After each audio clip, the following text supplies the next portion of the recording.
मुझे बताओ ये रिसेंटली जो है मलखान क्या है ये? I don't know, I don't care. These brothers roasted your Boti Boti album. So what your reaction on that? देखिए ये सब करके उनका घर चलता है केके जी, ये सब नहीं करेंगे तो घर में रोटी नहीं आएगी। अच्छा। मेरे नाम की रोटी तोड़ रहे बेचारे, भूखे नंगे खा रहे हैं गाना, तो फिर मुझे तो तरस आ रहा है। एक तरह से मैंने दान धर्म कर दिया, तो मुझे यही लगता है कि किसी गरीब के घर अगर मेरी वजह से रोटी पक रही है तो भला हो रहा है। Already had one toxic and abusive relationship in the past. What was the story? मेरे रिलेटिव्स में ही था, बचपन से उसको मुझ पे क्रश था, उसकी फैमिली भी चाहती थी कि इस घर में हमारा रिश्ता जुड़ जाए। Literally I had a stalker since the age of 7। और जब we got mature and he was 3-4 years elder to me, तो when he first time contacted me कि I like you and I want to put शादी का proposition in future but now I like you, मैं teenager, कमल खिल गए। My god, and how can I be so lucky, somebody loves me so much, oh wow, nobody has it, obsessive lover. So but eventually 2 साल we were only on long distance. He was studying in Karnataka, I was in Mumbai doing my, उस बंदे ने मेरा 12वीं का result खराब कर दिया। क्यों, ऐसे क्या हो गया? उसने मेरे दिन रात फोन पे बात, झगड़े, टॉर्चर, बुलिंग, कंट्रोल, दब के रहे। क्यों? अरे यार कंपैरेटिवली बड़े घर की लड़की है, अभी से इसको दबा के रखो। भाई मेरे रात भर रुला के मुझे पागल कर देता था। अगले दिन बोर्ड एग्जाम के लिए मैं वक्त पे नहीं गई। मैंने रियलाइज किया ये तो बहुत खतरनाक है यार। We started seeing each other in person. पहले इट वाज ऑल फोन। वो पर्सनल का वो 1 साल था टेरिबल। देन आई सॉ कि वो जो फोन में एग्रेशन था वो पर्सनली और वर्स्ट है। जैसे कि बहुत कुछ हो रहा है, झगड़ा हो रहा है, he's torturing and stuff, he's continuously saying stuff, hurting, and मैं ऐसी थी ना वो अच्छा, he hit you also? Yes, तो हम लोग के ना मैंने फोटोज प्रिंट करके रखे थे साथ में, और ऐसे एक चार्ट बनाया था, उसमें फोटो डाले थे मेमोरीज के तौर पे, और उसको दिखाया मैंने। वो दिखाया, उसका एरोगेंट एक्सप्रेशन आया, फिर कुछ हुआ और झगड़ा हुआ। फिर मैंने बोला you know what, I don't want to be with you, मैं ये फाड़ दूंगी, मुझे नहीं रहना। मैंने उसकी नज़रों के सामने फाड़ा, उसने मेरा हेड है ना बैंग कर दिया वॉल पे जोर से, just because I tore our picture and I didn't wanted to be with him. मतलब किसी को ये एक्सप्रेस कर दो कि मुझे तुम्हारे साथ नहीं रहना, उसका अंजाम ये सकता है। Psycho full. It was terrible. उसके बाद मुझे पता चला नार्सिसिस्ट क्या होते हैं, अब्यूजिव रिलेशनशिप्स क्या होती है, साइकोपैथ्स होते क्या, उसके बाद पता चला। फिर मैंने 1 साल वो किया, फर्स्ट ईयर BDS में उससे रिलेशनशिप था, मैंने ब्रेकअप किया। It was hard to come out because I came out ऐसा। आपको एक टॉक्सिसिटी से निकलने का मौका मिल रहा है भाई, मैं आई कैन ब्रीथ, मैं ऐसा, बट ही कुडंट। तो he used to stalk, he used to try to reconcile, बहुत टॉर्चर करता था, बट किसी तरह निकले, और पूरा मेरा ग्रेजुएशन मैंने सिंगल निकाला। सो ये सब चीजें फैमिली को पता चली? मतलब yes, my parents were, what was their reaction? My father called that guy up, और he literally got infuriated इस हद तक कि मतलब I mean किसी फादर का रिएक्शन क्या होगा भाई, पीट दूँ इस बंदे को, but he can't because relatives में आता है। तो he somehow handled it very sensibly, you know my father, he handled it and things got very distant. अभी उस इंसान की शादी भी हो चुकी है and I hope he's in a good space and away, far away, and never near me. Being a dentist, you're a dental surgeon. ये जर्नी हुई कैसे? मतलब एक्टिंग तक कैसे पहुंची, और एक्टिंग से फिर सडनली बिग बॉस OTT, ये क्या जर्नी थी? सो बचपन से ना KK ji I wanted to be an actor, but वो एक्सप्रेस या जताने की ना मुझे हिम्मत नहीं होती थी। सो बचपन से ना मैं इच्छा बहुत रखती थी एक्टिंग में जाऊँ, पर मैं इतनी अट्रैक्टिव बच्ची नहीं थी, और मैं बहुत टॉमबॉयज थी, और मैं काफ़ी मतलब ऐसे फेयरलेस और टाइप्स थी। और वहीं मेरे कंपैरिजन में स्कूल की दूसरी बच्चियाँ एकदम पॉइज्ड, ग्रेसफुल, अदाओं से भरी, मेकअप लगाने वाली, पतली, फिगर मेंटेन करने वाली, बहुत कॉन्शियस थी, और मैं ऐसी बिंदास थी। मुझे लगता था कि एक्टर बनने के लिए फिगर ज़रूरी है या टैलेंट ना, तो वो मैं डेवलप कर सकती हूँ। तो मेरा ऐसा था, पर मेरी हिम्मत नहीं होती कि उनके सामने बोले कि यू नो व्हाट डियर, मुझे भी एक्टर बनना है, क्योंकि मुझे पता था वो मेरा मजाक भत्ता बनाएंगे, और बनाते भी थे। एक बार जताया, मैंने देखा how badly they insulted me कि तू, तेरी हाइट, तेरी बॉडी, तेरी शक्ल, कोई कुत्ता भी तेरे को काम ना दे, ऐसे बोल दिया था मेरे मुंह पे। तो वो बचपन में ना कॉन्फिडेंस ऐसा हो गया कि मैं हिम्मत नहीं कर सकती अपनी इच्छाएं जताने की, घर पे भी नहीं, क्योंकि ऑर्थोडॉक्स फैमिली है। अगर आप मेरे फादर को जानते हैं, मेरे फादर बहुत कन्वेंशनल और ऑर्थोडॉक्स हैं। फिर मैंने क्या किया, मैंने सोचा कि बेबिका घर में ना आपको अपना एक सेल्फ वर्थ और सेल्फ रिस्पेक्ट प्रूव करनी पड़ेगी, फिर आप दिल खोल के अपनी इच्छाएं जाहिर कर सकते हो। और मैं देखती थी, मैं प्रियंका चोपड़ा के इंटरव्यूज़ देखती थी जहाँ उनकी पूरी फैमिली डॉक्टर्स की है, और वो कहते थे कि इतनी बड़ी एक्ट्रेस हो गई पर फिर भी मम्मी को यही गम है कि यार मेरी बेटी डॉक्टर नहीं बनी। अभी रिसेंटली आप कार्तिक आर्यन का इंटरव्यू देख लीजिए, वो बैठ के उनकी पूरी फैमिली यही बोल रही है कि I mean Kartik Aaryan is a huge name now, but उनको अफसोस है कि हमारा बेटा डॉक्टर। अब ये अफसोस मुझे अपने पेरेंट्स को नहीं देना था, तो मैंने ठान लिया कि भाई मैं अपनी पढ़ाई लिखाई पे ध्यान दूंगी, डिग्री भी लूंगी बट उसको सजा के नहीं रखूंगी, उसका प्रैक्टिकल कंस्ट्रक्टिव यूज होगा। और आज भी मैं प्रैक्टिस कर रही हूँ along with coming on screen. तो she mean to say dental practice practice कर रही हूँ as a general dentist, cosmetic dentist and implantologist as well. मेरी specialisations along with Dubai, I am also registering myself in UK, तो I am internationally registered, कि मतलब backup है अपने पास, कभी भी भाग बसेरा बसा। बहुत जरूरी है सर, बहुत ज़रूरी है। फिर जब भी मैंने अपना ग्रेजुएशन खत्म करके मैं मुंबई वापस आई, मैंने कर्नाटक में ग्रेजुएशन किया, BDS किया था। फिर मैं साइमल्टेनियसली इम्प्लांट्स में स्पेशलाइजेशन फेलोशिप कर रही थी। मैंने सोचा यार पहले डेंटिस्ट्री में तो एक जगह बना लूँ, फिर एक्टिंग का सोचूं। तो while I was working I was auditioning also. Balaji में 3 साल लगातार ऑडिशन देने के बाद मुझे फाइनली भाग्य लक्ष्मी मिला। हीरो की सिस्टर का कैरेक्टर, प्राइम कैरेक्टर बट अच्छा character, I learned a lot through it. वो किया, फिर मैं ना मुझ में चुलाई, मुझे लीड करना है, लीड रोल करना है, मिल नहीं रहा था। 1.5 ईयर निकल गए। बट फिर लीड रोल के लिए तुमने अपने आप को प्रिपेयर क्यों नहीं किया? मुझे नहीं लगता लीड रोल के लिए आपको प्रिपेयर करने के लिए हमेशा अपने बॉडी टाइप पे ही फोकस करना चाहिए। मुझे एक ही चीज़ बोलते थे, you have to be very lean to be lead. मुझे नहीं लगता कि दैट इज़ वन रीज़न, क्योंकि लीड तो कैरेक्टर बेस्ड होता है ना। तो आप मुझे बताइए, लीड लड़कियां जो लीड कैरेक्टर्स होते हैं, प्राइम कैरेक्टर्स, वो सिर्फ इस बुनियाद पे नहीं होते कि जो पतली होगी उसे ही एक प्राइम कैरेक्टर बनने का हक है। आपकी पर्सनालिटी और टैलेंट बोलता है, वरना कहानी भी नहीं आती विद्या बालन की, और जोर लगा के आयशा भी नहीं आती। वही तो मैं बोल रही हूँ आपको। और अभी ब्रिजर्टन देख लीजिए आप, ब्रिजर्टन का सीजन 3 देखिए, उसकी हीरोइन देखिए, कर्वी वोलप्चुअस ब्यूटी, और उसके लिए the man the falls for him.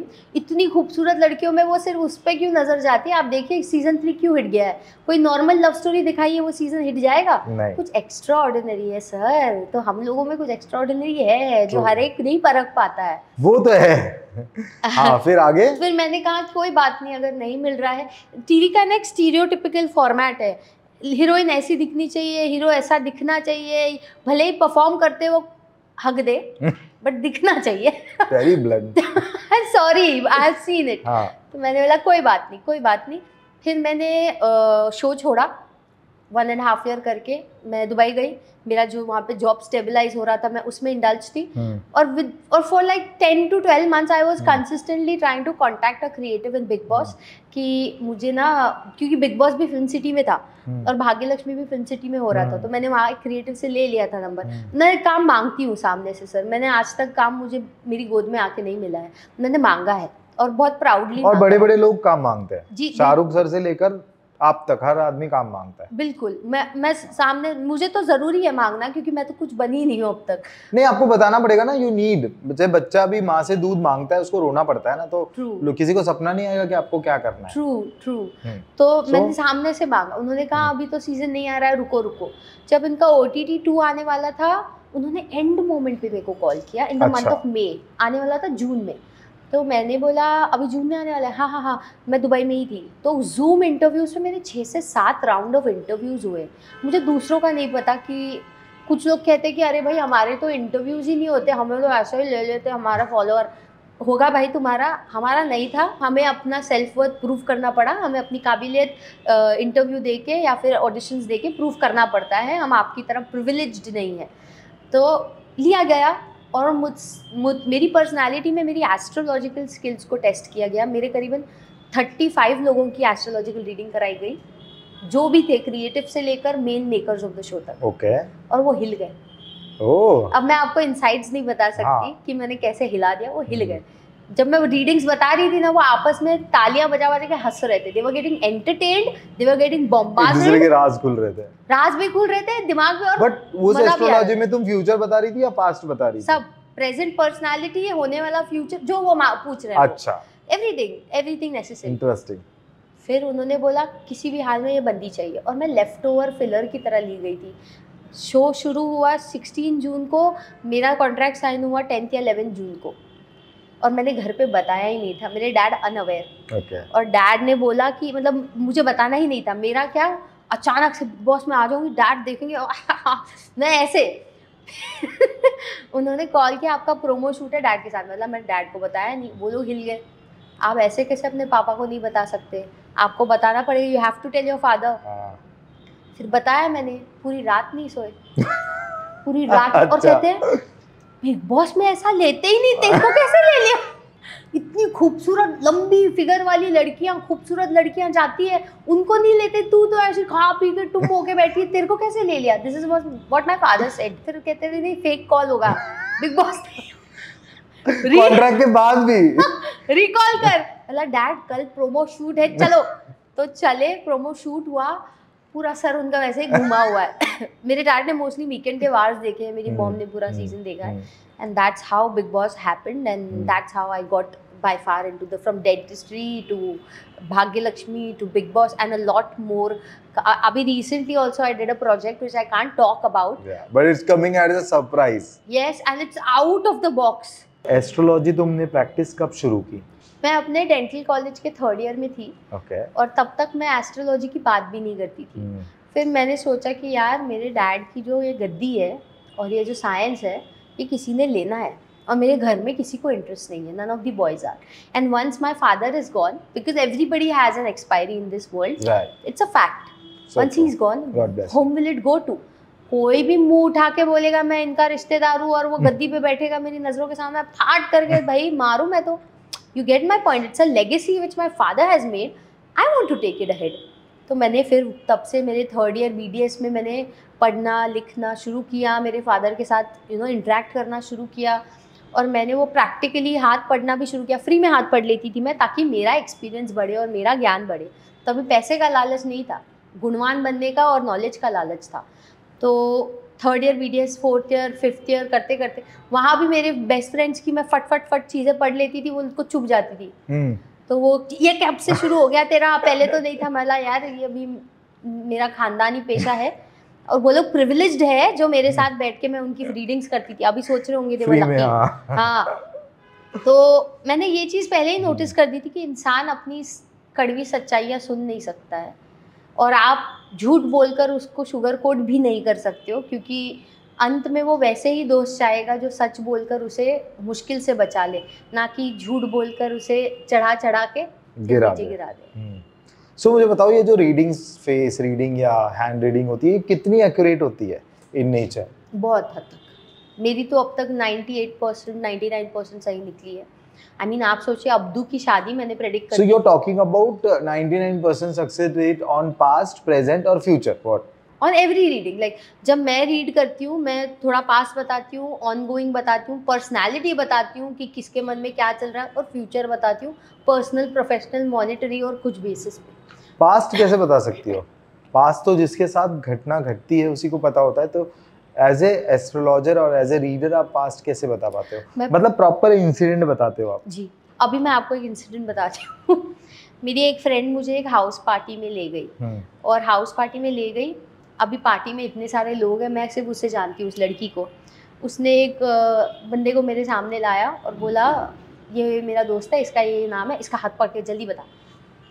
मैंने पकड़ा, मैंने बोला इसकी शादी हो चुकी है ये एज में, इसके इतने बच्चे भी हैं, और इसकी ज़िंदगी में एक ही शादी है, ये अपनी बीवी को कभी नहीं छोड़ने वाला है, बीवी की वजह से इसको बहुत लक और पैसा आया, ये है। हुआ, वो गुस्से से उठ के बाहर निकल गई। वो उसी का घर था, वो अपने घर से निकल गई। अच्छा।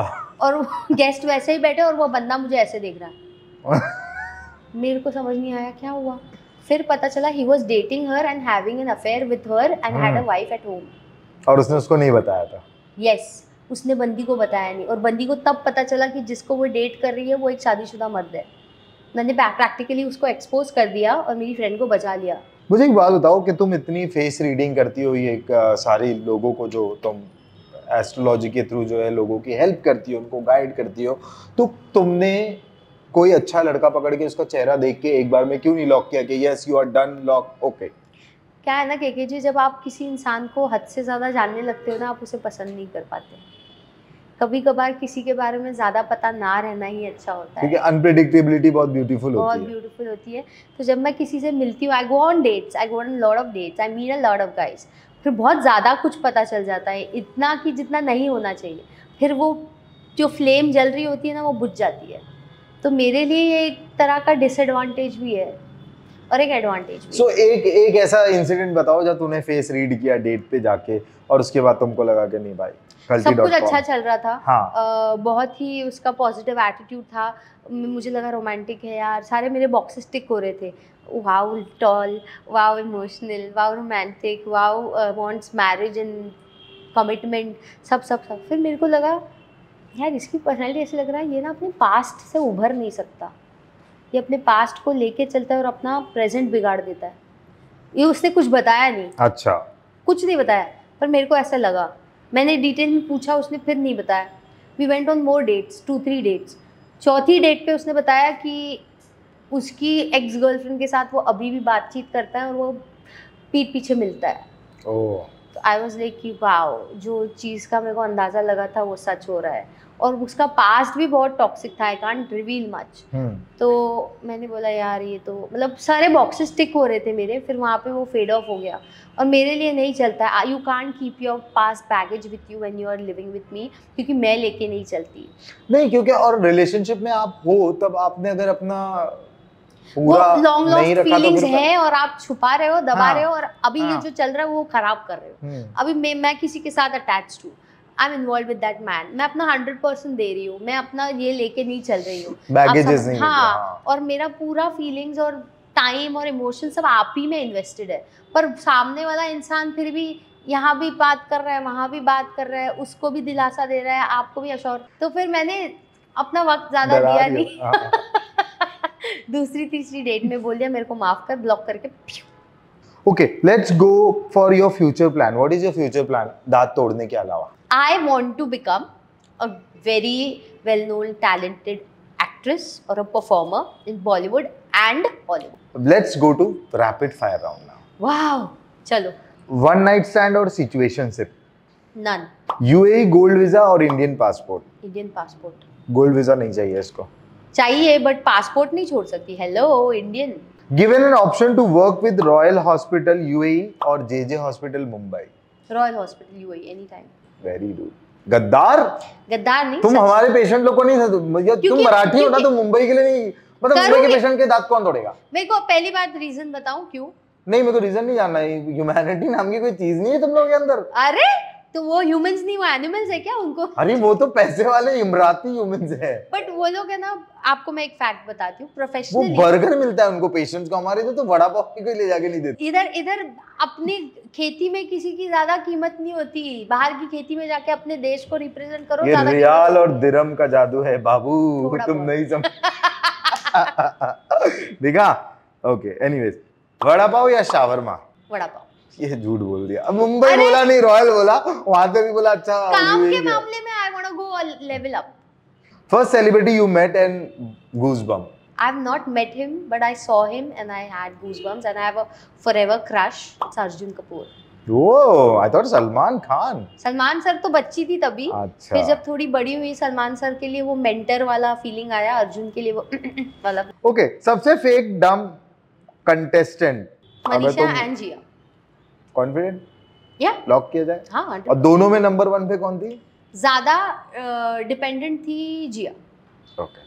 बिग बॉस OTT 2 में किस कंटेस्टेंट के साथ सबसे ज्यादा बॉन्डिंग हुई? Pooja Bhatt and Cyrus Broacha. दोनों के साथ? यस, और ज्यादा पूजा मैम के साथ, क्योंकि साइरस सर निकल क्या गए। मनीषा, अभिषेक और तुम फ्यूचर में दोस्त होंगे? नेवर। क्यों? मैंने शो के बाद ऐसे कुछ क्लिप्स देखे जहाँ वो मेरे पीठ पीछे बहुत सी बातें कर रहे थे।